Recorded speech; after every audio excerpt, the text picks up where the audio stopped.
A client recently asked me what I would recommend as a first set of practice poi. I asked them what the price range was, and they said between $30 and $50.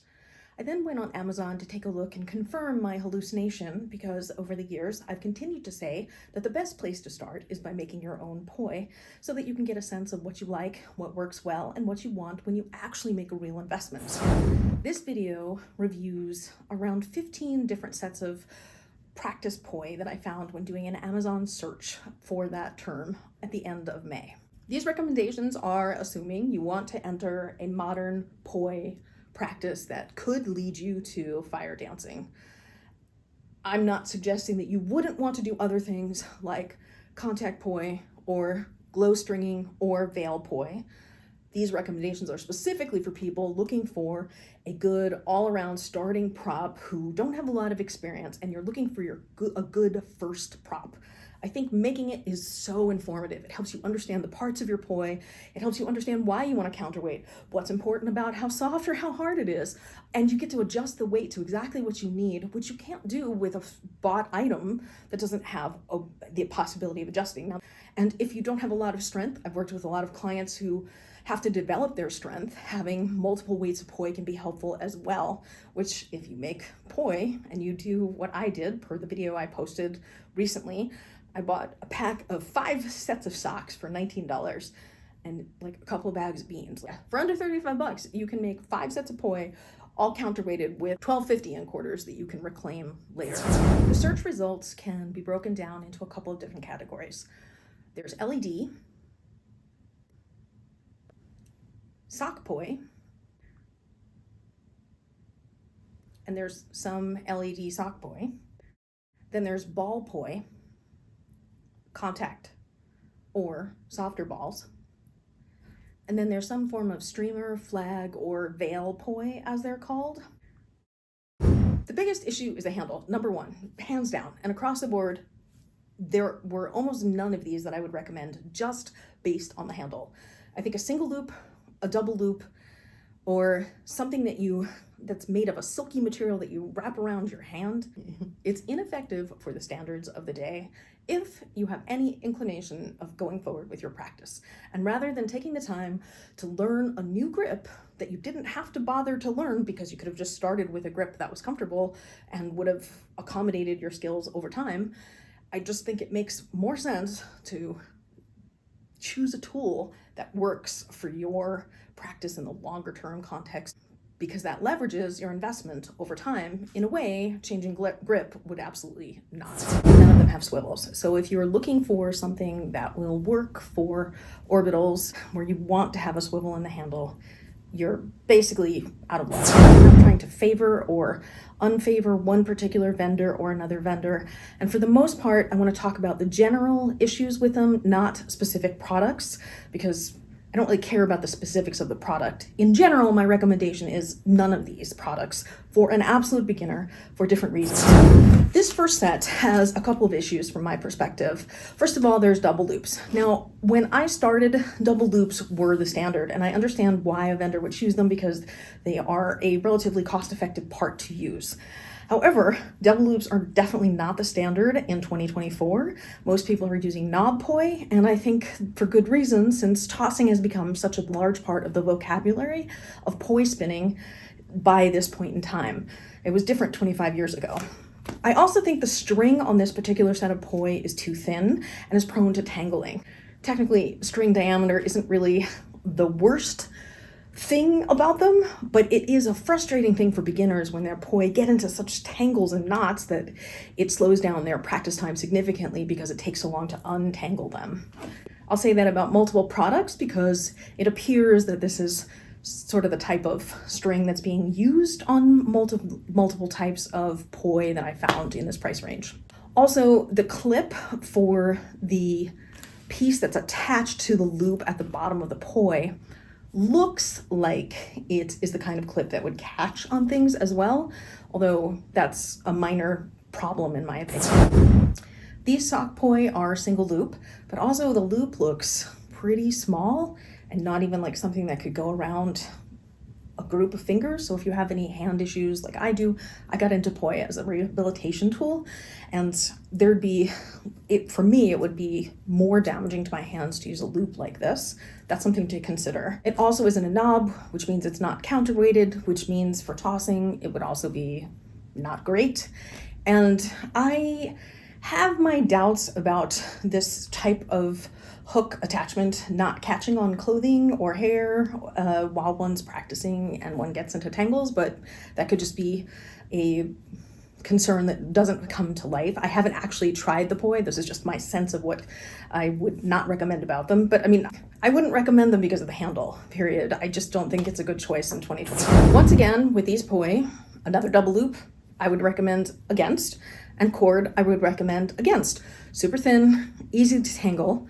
Also, these use watch batteries, which are incredibly inconvenient. You have to open with an eyeglass screwdriver, which means you either have to have the screwdriver with you, or you have to change your batteries before you go out for the night, or you have to bring the spare batteries and the screwdriver and deal with that at your location, which could be dimly lit because it's nighttime.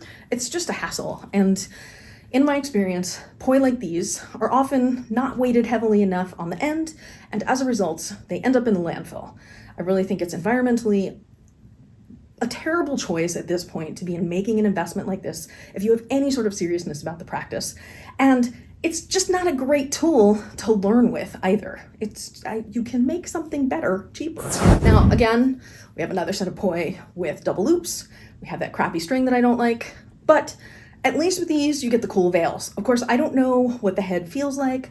I don't know if that ball is super hard and very discouraging, because I've seen a lot of people give up on poi after their first thwack with a really heavy ball. So there's that aspect of it as well. But the veils are pretty cool. However, I'm pretty sure there was a better deal on another one later in the slideshow here.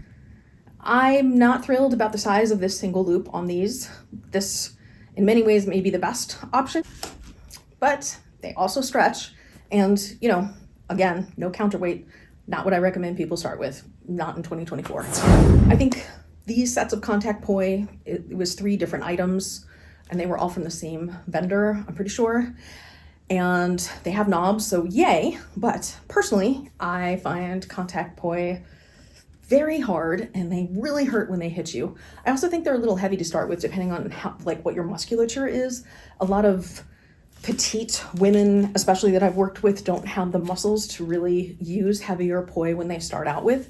I think these are 80 millimeters, which would be a better choice if you're going to go with the balls than the 100 millimeter ones. But again, what I don't like about these is I think they are discouraging when they hit you. But they probably are long-term better than any of the other ones that I've shown you so far in terms of accommodating tossing and your practice overall. Once again, we have something with stretch. Not everybody likes stretch. Some people do. It can help with isolations in my experience, but it's really a subjective thing. But I don't like the fact that there's no handle.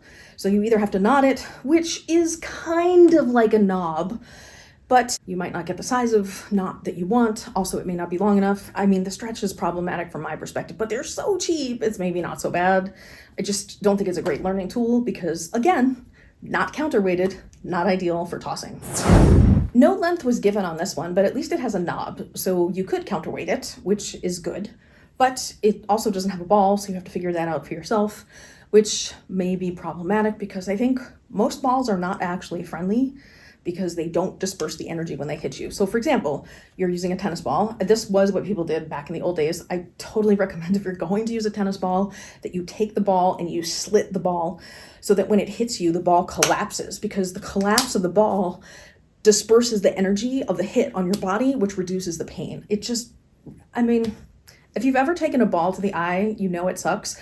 And it's just like, why risk it if you can avoid it? So finding the right sort of thing to put inside can be a challenge for something like this, but it's not a bad option for the price if you already have the thing that's going to go inside. Once again, no counterweights. I also think these are, because they're super lightweight, I've used this style before. This is from, I think, 2 different vendors, but same basic product. These are more like the traditional Maori style poi. They move really fast, but they're like, if you want to go to fire, this is nothing like fire, and it's not very representative of what you would be experiencing. And that's one challenge with it, on top of the fact that it's got no counterweight. They're just so light. It can sometimes be really tough for beginners to get the feel for things like stalls. If you know you like glow stringing, so if you actually worked it out and you actually have done glow stringing, these look like a great set. But if you want to be doing traditional fire poi where you're doing tosses, there's no counterweight. Once again, we have a single loop and we have a leash that is, you know, super lightweight and can tangle, but you also have a hard shell, which can really hurt when it hits you. Of course, there's always no pain, no gain. I guess it depends on how much you like to get hit. I also suspect they're super lightweight because they're meant to be like imitation glow sticks, which would make them spin really fast. I don't think that this is an ideal thing to start with for beginners because I started with glow sticks and whew, boy, do they hurt when they hit you. It's just discouraging. Now, maybe if you like pain more than I do, it would be encouraging, and I say go for it if that's you. I think my very first set of poi was most like this set, except these have detachable tails, which makes them way better than what I had because the tails really get in the way, I think, when you're learning. But once again, we're back to no counterweight, these dumb double loops. The choice of these particular loops are indicative of the bad parts of capitalism. Instead of making a good product, they're making a cheap and affordable product and not a product that really works with the practitioner. From my perspective as a practitioner, I could see where people are like, oh, I just want my kid to have something to play with. Well, sure, but you can make something better for your kid for, what are these? Yeah, they're $20. You can make something better for less money that's gonna last longer with their practice. These poi would have made sense 20 years ago. These would have been great poi 20 years ago. Nobody was doing tosses, but tosses are sort of like, whether or not you agree that poi is or isn't juggling, there is tossing involved in the art form. And as long as that's part of the art form, I think having counterweighted handles or something that at least is reasonable to try and modify for tossing, like maybe you get a knob, but it doesn't have the counterweights in it and you have to add them, great. But this is just an impractical choice. I think it's really cool that they have the detachable tail. But again, I don't like these handles and I don't like this leash, and I think they're really not an ideal choice for beginners who want to not be frustrated and want to make an investment that's going to last a long time with their practice. So earlier, I was talking about another veil poi or flag poi set that was basically the same design. So if you're going to get them, I think that other set was $37.99, but this is $36.99 and you get 4 flags, so you get 2 sets. You get both the one with the more rainbow and the one that's pink and blue. So if you're going to make this investment, at least make it in the one that's a better value for what looks like essentially the same product. Again, though, I wouldn't recommend it. No counterweight. Those handles I don't like. That leash I don't like. And I'm not sure how the ball feels when it hits you. If you don't want to spend in the $30 range, this is basically the same sort of choice. Cool colored. One is, I think, $12 cheaper than the first one I showed you and $11 cheaper than the one that I just showed you. Again, same objections. No knob counterweight, those crappy handles that I don't like, that maybe other people do like, but I think are tone deaf in 2024. The leash that I think isn't what really is the industry standard of the day, but pretty veils.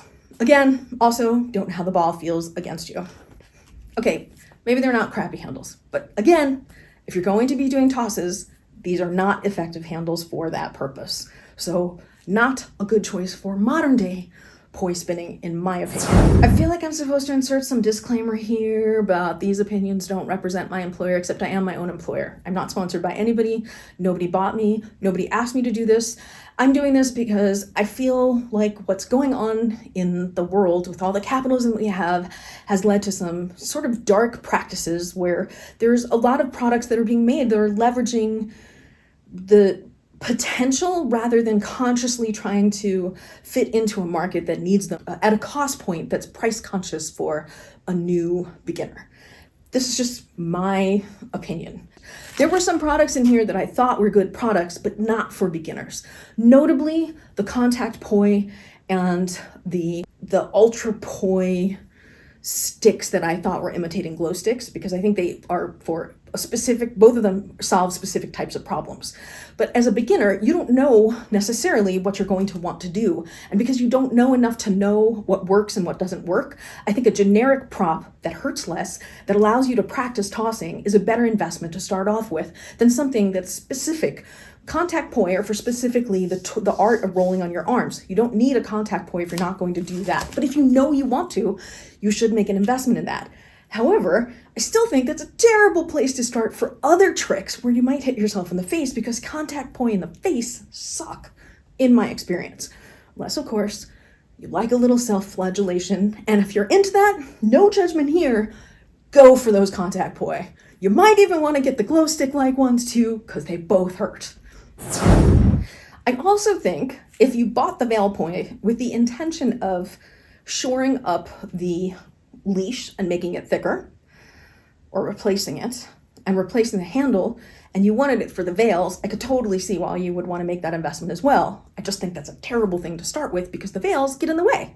And if the only reason you're getting them is you want the veils, I think it makes more sense to wait, or wait to see if there's better veil poi that you can get that are more your style. And if you've gotten this far, thanks for watching. Hope this was useful. Please let me know in the comments what you'd like me to cover next, or sign up for a class where we can cover exactly what you want, and that will become a video for someone else and or you later.